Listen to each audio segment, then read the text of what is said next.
So this video is about introverted thinking, and it's about the secrets of introverted thinking.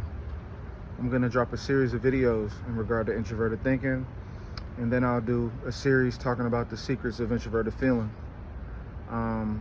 These are things that if you have introverted thinking as a dominant function that you know, or that you might not know about yourself, right? And then if you have introverted feeling, you can learn from these secrets of introverted thinking. So, with introverted thinking, it's self-focused. Introverted thinking is designed to focus on what it sees from its perspective only. The minute you start thinking about what's outside of what you think, you're tapping more into the feeling functions, extroverted feeling, which is connected to introverted thinking. But if you utilize introverted thinking, it's strictly thinking about how things are going from your perspective. That's very powerful. I know a lot of people who have introverted feeling, who have extroverted feeling, and they're constantly susceptible to the environment, susceptible to their emotions. By being susceptible to your emotions and to your waters, you also have, that also makes you susceptible to other people's emotions, which then makes you susceptible to manipulation. See, introverted thinking is really designed to focus on self-interest. Now, it's not in a selfish way. It's more so from a perspective of what is the best thing to do based on what I think. And once it factors and calculates what's the best next step based on what it thinks, it's not going to compromise that just because somebody feels a certain type of way. It has the capacity to do that, if it needs to, right? But naturally, if it's in a position of power, it sees no reason to do that. It's about self-interest, It's about putting yourself first. And this is not in a bad way. This is in a good way. I see too many people that don't put themselves first. Also putting your perspective first. Extroverted thinking is more of a collaborative thinking function. It's pinging off the other person's thinking. It's saying, what do you think? This is what I think, and we figure it out together. Introverted thinking is thinking everything in its own mind. It's piecing everything together based on what it's seen, and it trusts itself more than anybody else. So if an introverted thinker is in a situation with someone and there's a disagreement or there's a problem, to the introverted thinker, if it knows that it has the answer, it doesn't want to compromise.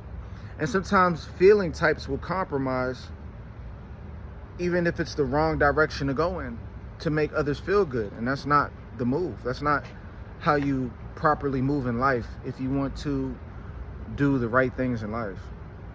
So we all can learn from introverted thinking, and we all need to practice the art of sticking with what we think. Introverted thinkers, honestly, that have it as a dominant function, have a natural stubbornness to new ideas, or not even new ideas, but new thoughts that don't make sense to them, thoughts that are not logical to them. So you have to operate the same way. I know you may operate with people that you respect highly, but if you're in a business meeting, if you're in a job meeting, if you're in an environment with people and someone says something that isn't logical, you got to say what you think. Introverted thinking has this natural inclination to be like, that doesn't make sense, here's what this is, right? And I'm talking about introverted thinking in and of itself. Now, you can shift from introverted thinking to your extroverted feeling, but naturally as introverted thinker, you're saying, this is what's logical to me, this is what makes sense, and this is what I'm gonna do. And that's the last thing I'm gonna say in this first part of the series. Introverted thinkers aren't necessarily worried about what everybody else has to do. They're worried about what they have to do. They're worried about the next best step for them. It's not your job to worry about everybody and hold everybody's perspective and put the world in your to hold the world on your shoulders. It's not your job.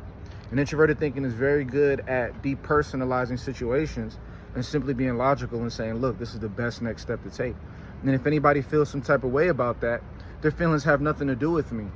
Because at the end of the day, we got to operate from logic. Because if we let feelings move the way we think all the time, we're going to be highly susceptible to emotional manipulation. And emotions in general taint the pure sanctity of what the thought is. And that's what I want y'all to understand. There's a natural thought that you know is the right best move. And once emotions kick in, it compromises that next best step. it compromises your movement. It compromises your judgment because you're trying to take on other people's perspectives. That's not your job. When you know what the right thing is, it's the first thing that pops up in your head. I always say introverted thinking is the first thing that pops up. So I want y'all to understand that once you have that first thought, you don't have to change it around for anybody. You know, if you analyze it and it makes sense to you, you got to stick with it and stand on that. And if you're doing that, you're standing in your power, you're trusting yourself, and you're utilizing the secrets of introverted thinking. Make sure to like and subscribe. I'm going to have a lot more videos coming quickly. And make sure to hop on the Patreon. I got my special MBTI videos about the launch.